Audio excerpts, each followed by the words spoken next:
I think it's not unexpected. Alexander Lukashenko is a 65-year-old person who's a bit out of touch. And I would say that his biggest weakness is that he has been unable to reinvent himself. He doesn't use internet.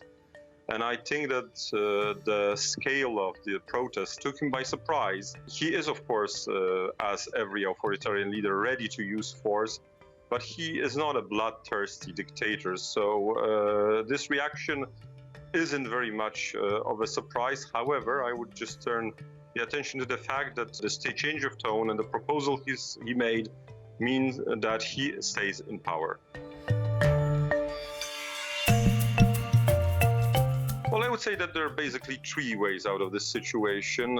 First is some kind of a round table power sharing kind of agreement. It will be facilitated by Russia rather by the West, which is good news for Russia and bad news for the West. The other option would be some kind of a palace coup, someone from within the regime overthrowing Alexander Lukashenko. That will be difficult though, because there is no number two person in the regime in Minsk right now. It's just Alexander Lukashenko.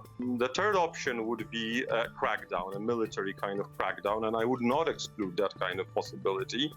The fourth option, the least probable one, would be an outright victory for the opposition. One remark here: pro-democratic doesn't mean necessarily pro-Western, as some believe. I think that Vladimir Putin, unlike Western leaders, has one great ability.